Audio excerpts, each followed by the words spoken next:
What's going on, everyone? My name's Andy and welcome to another FPL video. We're still in pre-season 2018-19 and today we're looking at fixtures. I know I already did a video on Chelsea looking at their players and the fixtures that they had. That was originally intended supposed to be a fixture video, but I decided to shorten it out.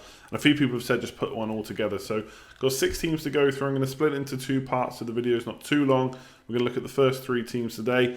I will say that in order to get content out on the channel while I'm away on holiday, I've recorded these in advance. So if any of the information is now wrong because the players kind of transferred in, transferred out or whatever into the club, I do apologise, but obviously I can only account for what I know at the time of recording. So without further ado, let's just jump straight into it and check out the first team. So we'll start off with Man City. Of course, they had an incredible season last year. Not only did they win the league, but they won it in an absolute canter, way ahead of any of the other teams in the league. And there's nothing really to say that that's not going to happen again this year. Obviously, other top 6 sides, Spurs haven't really bought any players. Chelsea and Arsenal have got new managers. United haven't really bought any more attacking options at the moment, at least at the time of recording this. So Man City look good to go again. They've reinforced with Mahrez. Their midfield options are absolutely ridiculous. Hopefully they've got Mendy back now, free from injury, who wasn't there last year. And generally the Man City team squad is looking pretty good, and considering the amount of goals they scored last year, I definitely want to be investing this year, especially when you look at the fixtures. So to be fair, a tough opening game against Arsenal away. We don't know how that one will go, of course, when the top 6 teams meet together. We sometimes think they're going to be tight games, but you do often get open ones as well. Obviously, when Man City played Liverpool last year, for example, it was a very open game, and Emery's going to want to hit the ground running first game at home.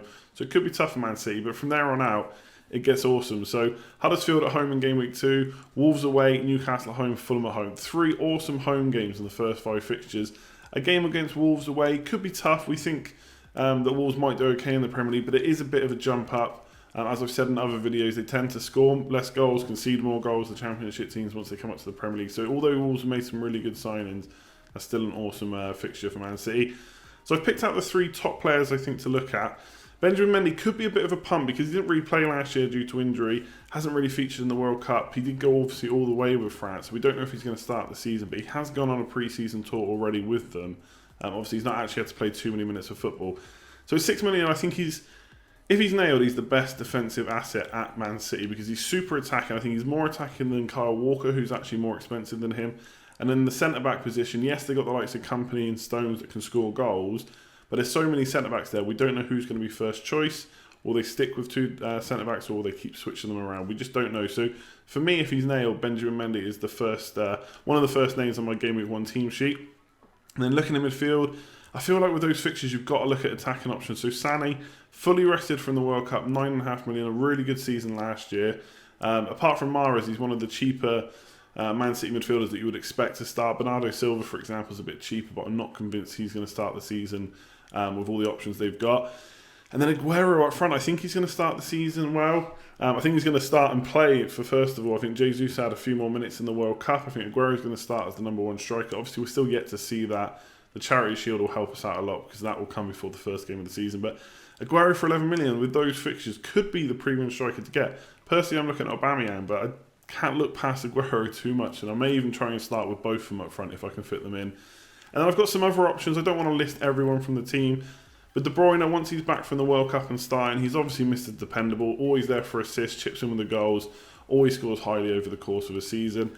Mahrez for 9 million could be really good. If he starts the season, he's already Prem proven. We'll know if he's going to probably start due to the Charity Shield. So for 9 million, it could be a really nice way into the City side. And a bit of a differential. Obviously, as the season goes on, he could be in and out of the team. We don't know. But starting at the start, I've actually currently got him in my squad. So 9 million looks pretty good. And then if you want to set and forget goalkeeper, Ederson for 5.5 million. If you're worried about the centre-backs rotating, you're not sure about Walker. Mendy's minutes, will he get rotated with Delph? We don't know yet. Then Ederson could be the man. He's going to be the main goalkeeper for them this year. He's not going to get rotated. He's going to be there week in, week out. And Man City kept the 2nd highest amount of clean sheets this year. I don't see why that would drop this year. So Man City looking really good fixture-wise. Loads of options. You just got to pick the one that's nailed. You could argue that Everton's fixtures are even better than Man City's. None of the top 6 sides to face in the opening 5 fixtures. They do start off with Wolves away, and like I've just said in the Man City part, that could be a tough fixture. They've made some good signings. Team looks good. But will the step up to the Premier League be too much? And how will their team gel? We don't yet know. So Wolves away is not too bad. And then Southampton at home, Huddersfield at home, and West Ham at home. There's 3 really nice home fixtures. West Ham, a bit tough. Southampton potentially tougher, but when you've got 3 home fixtures like that, plus Bournemouth away, who always are a team I like to target for conceding goals, that's a really nice opening set of 5 fixtures. So Everton are definitely a team I'm looking at with some potential bargains. Obviously, they've got Marco Silva at the helm now. They can't be any more defensive than they were last year under Sam Allardyce. So Marco Silva's going to want to attack. He's got the players to attack as well. Richarlison potentially coming in at $6.5 million in our FPL sides, currently at Watford. But that transfer looks like he's going to go through. So I've put him on the list. Obviously, we don't know 100% if he is going to move. But if he does, he did pretty well under Silva for a while. Yes, he tailed off towards the end of the season, even midway through the season. But he probably knackered because he played so much football. I think it was about 18 months straight without a break when he was playing in the Brazilian league before. So I think Richarlison at 6.5 could be a really nice move. But obviously, at the time of recording this, he's not yet moved. So I can't 100% confirm that. But if he does, definitely my team. Pickford potentially is a set and forget 5 million. And then 5.5 million Baines. But the 3 players I've picked out, 5.5 million Coleman. Now, obviously he got a really bad injury, leg break. It's hard to recover from that, but he was back at the end of last season. And we've seen him do really well in an attacking sense before. So if it's between him and Baines to attack, you'd think that Marco Silva will opt for Coleman. I'm not sure Baines has got it in him to constantly be up and down the line like he used to.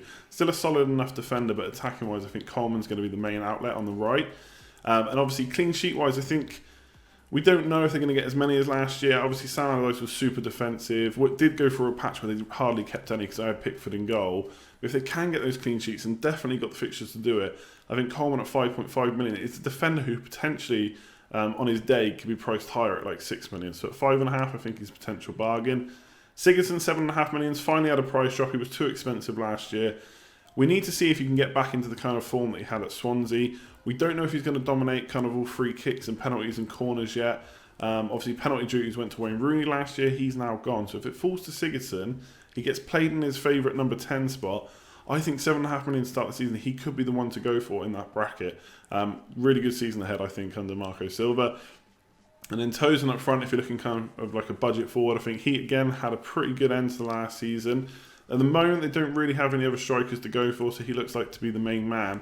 I just think he can push on this year, and at 7 million, that's a nice kind of enticing price range as well. And with the opening fixtures, I think there's goals there. So they're the 3 that I've picked out. Richarlison, definitely look at him if he moves. Pickford is a set and forget keeper if you think they're going to keep clean sheets. And then if you don't want Coleman, and Baines potentially could be on penalties, 5.5 million could be a shout as well. And the only player I've not put down there is the centre-backs, Jagielka or Williams, both 4.5 million. They could start the season as the kind of centre-back pairing with Michael Keane. So keep an eye on those as well. Potential bargain into this defence. Last up, we've got Chelsea. And like I said, I know I already did a video on them, but I'm going to go through them again as part of this best fixtures because they do have a really nice opening set of fixtures. Now as well, at the time of recording this, Sarri is definitely 100% confirmed at the club. He's already in pre-season, played them in a match and played 4-3-3, which is different to what they played last year. So there's some potential bargains in this team.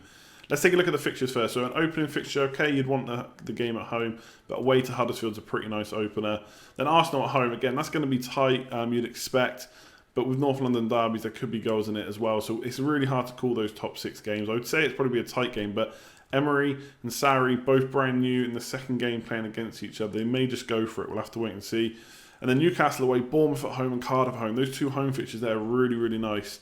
Cardiff, I'd say, are probably the weakest team that's come up from the Championship. And then Bournemouth always like to concede goals. So I'm definitely looking at getting some Chelsea players in. I'm going to have to keep a close eye on pre-season to see who's playing. But Azpilicueta, 6.5 million, is Mr. Dependable in defence. Really good for picking up bonus points.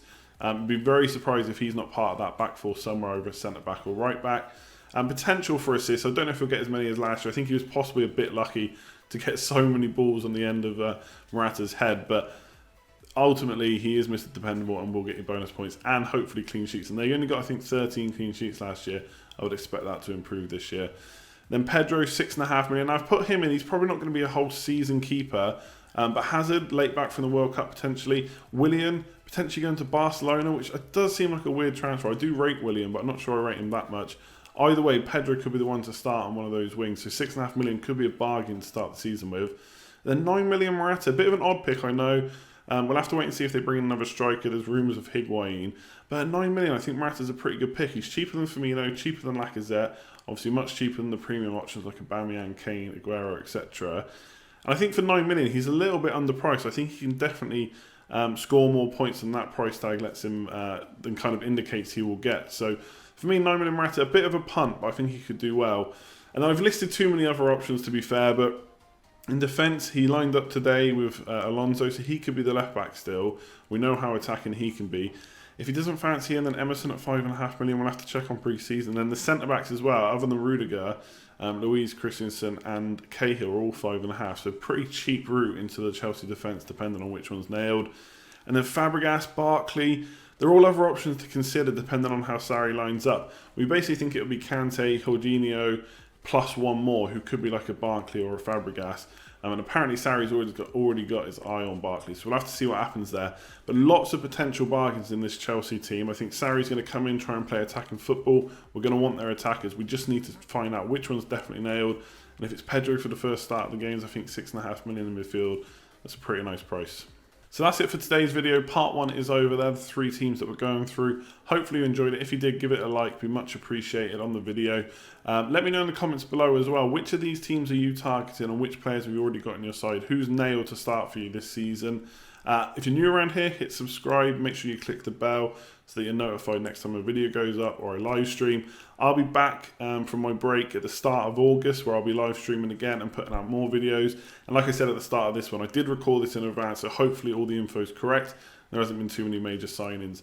I'm going to leave it there. Like, comment, share, subscribe. Look forward to part 2 soon, and I'll catch you next time. Cheers all.